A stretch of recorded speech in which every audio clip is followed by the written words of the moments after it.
하나님의 말씀 마태복음 16장 24절입니다. 마태복음 16장 24절. 다 같이 읽겠습니다. 시작. 이에 예수께서 제자들에게 이르시되 아무든지 나를 따라오려거든 자기를 부인하고 자기 십자가를 지고 나를 쫓을 것이니라. 아멘. 예수님께서 죽으시고 부활하실 것을 말씀하시고 이제 고난받으시러 가시기 전에 제자들에게 아주 꼭 필요한 말씀을 지금 전하십니다. 이 말씀은 바로 주님의 제자가 되기를 사모하고 지금도 그렇게 살아가려는 우리들에게도 이 시간에 주님께서 하시는 말씀입니다. 아무든지 누구든지 나를 따라오려거든, 나의 제자가 되려거든 조건이 있다는 거죠. 주님의 제자는 주님의 제자반들 1:1 양육 그런 거 다 받아서 저절로 되는 거 아니고 서티피케이트를 아무리 받아도 그것 갖고 보장되는 게 아니라는 거죠. 주님께서 요구하시는 조건, 첫 번째는 자기를 부인하는 것입니다. 자기를 부인한다는 것은 글자 그대로 자기가 없다는 것입니다.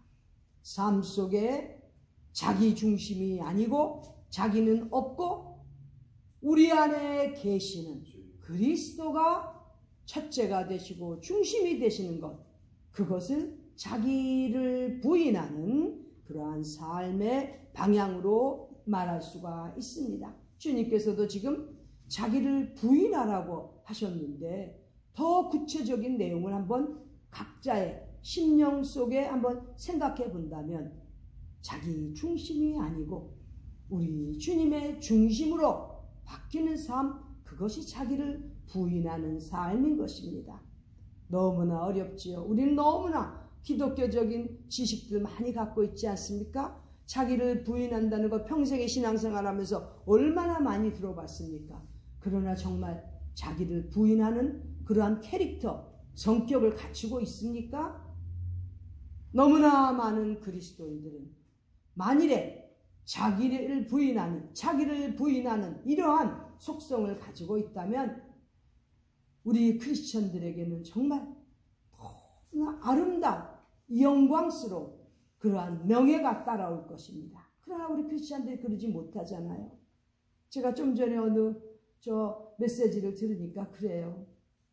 이 빨갱이들 사상이 이 사회주의인자들은 너무나 신념이 강하다는 거예요.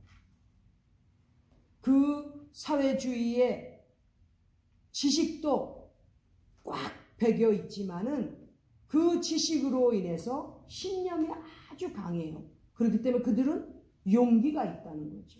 반면에 우리 민주주의를 사모하는 세상적으로는 우파라 그러지 않습니까? 이 사람들은 민주주의를 외치지만 정말 민주주의가 무엇인지 과연 지식이 풍성하냐 이거죠.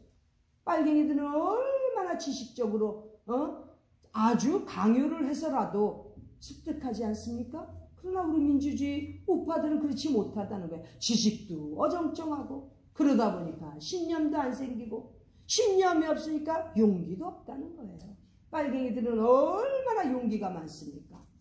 목숨 걸고 달려들지 않습니까? 근데 우파는 어정쩡한 지식에 신념도 제대로 없고 그러다 보니까 용기도 없는 거예요. 두려움도 많아서 누가 왕창 눌러대면은 그저 다 흩어지지 않습니까? 그 용기가 없고 신념이 없어서 그렇다는 거죠. 그렇기 때문에 기껏 한다는 건 서로 자기들끼리 내부 총질하는 것, 그거밖에 모른다는 거죠. 빨갱이들은 지들끼리는 누가 잘못된 거를 느껴도 절대 편하지 않는다는 거예요. 그렇게 신념이 중요한 것입니다. 기독교인들도 마찬가지죠. 기독교인들 지식이 얼마나 풍성합니까? 웬만한 사람 성경 구절들도 줄줄줄줄줄 제자반 1:1 양육 이런 건 기본이고 아예 얼마나 많이 그렇게 배우는 것 같지만 그것이 과연 확신으로 이어졌냐 이거죠. 그리고 그 확신 가운데서 용기가 있는 신앙의 인물이 돼가냐 이거죠. 예수님께서 예수님 따라오려거든 자기를 부인하는 것 첫 번째 조건으로 말씀하셨는데 자기를 부인하는 게 너무 우리 크리스찬들은 어렵습니다. 넌 크리스찬들은 생각할 필요도 없죠. 그러나 우리 크리스찬들은 적어도 주님 그리스도를 따르는 사람들이라면 우리 속에 계시는 그리스도, 즉 Christ in me, 내 안에 계시는 그리스도가 제일 첫 번째가 돼야 되고 중심이 되어야 되는데 그래야 자기를 부인하는 삶이 되는데 너무나 어렵다는 거죠. 저도 마찬가지입니다. 이론적으로 이렇게 알고 외치지만은 그때그때 겨우겨우 살아가면서 자기를 부인한다는 건 너무 어렵죠. 자기 중심이 살아서 꿈틀꿈틀 하는데 어떻게 자기를 완전히 부인할 수 있겠습니까? 어려운 일인데 그래도 우리 주님께서는 나를 따라오려거든 첫 번째 조건이 자기를 부인하는 것, 그리고 예수 그리스도가 첫 번째가 되어야 된다는 것, 예수 그리스도가 중심이 되어야 된다는 것 강조하시고 계십니다. 그 다음에 두 번째는 자기 십자가를 지고 주님을 따라와야 됩니다.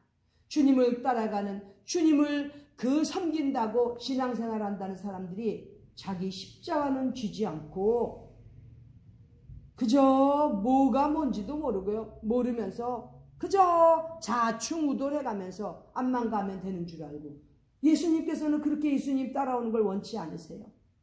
예수님을 따라오려거든 자기를 부인한 겸손한 사람, 그러한 사람이 되어서 그 다음에 십자가를 지고 따라가야 되는데, 십자가가 뭡니까? 십자가 하면 딱 생각나는 게 뭡니까? 희생이지요, 희생. 그리고 자기에게 맡겨진 그 십자가는 책임과 의무를 동반하는 것입니다. 책임과 의무도 하지 않고 교회 일한다고 뛰어다니고 그러다 보면은 방향을 잃어버리게 되죠. 주님을 따르는 자라면 반드시 자기를 부인하고 겸손한 자세에서 자기 십자가를 지고 가야 되는 것이고, 자기 십자가를 지는 사람은 책임과 의무와 그리고 희생을 각오하고 가는 것입니다. 그 십자가를 지고 희생하는 가운데는 심지어는 자기의 목숨까지도 주님을 위하여 버릴 수 있는 자가 되어야 되고, 이 말씀의 끝부분에 주님께서 결론적으로 말씀하시는 대로 이렇게 주님을 따라오는데 자기를 부인하고 십자가를 지고 따라오는 자는 그들 중에는 주님께서 다시 오시는 날, 28절에 그렇게 되어 있죠. 인자가 왕권을 가지고 오는 것을 볼 자들이 있는데 죽기 전에 살아생전에 볼 수 있다는 것이죠. 그만큼의 대가를 주님께서 보답해 주시겠다고 약속하신 것입니다. 우리가 주님을 따르겠다고 자기를 부인하고 자기를 희생해 가면서 주님만 바라보고 쫓는데 그냥 주님께서 모르시는 척 하시지 않고 그렇게 주님을 위하여 목숨까지도 바쳐가면서 따라오는 희생하는 그러한 제자들에게는 반드시 그들 중에 죽기 전에 주님께서 영광으로 오시는, 만왕의 왕으로 오시는 그 영광스러운 재림하시는 그 모습까지도 죽기 전에 볼 자들도 있다는 것이죠. 저는 이 말세 운운하는 이 시기에 우리가 다 우리 살아생전에 만왕의 왕으로 아버지의 영광으로 오시는 그 주님을 배울 수 있는, 만나 뵐 수 있는 축복받은 주님의 제자들로서 살아가는 우리 모두가 되시기를 간절히 기원합니다. 아멘. 기도드리겠습니다.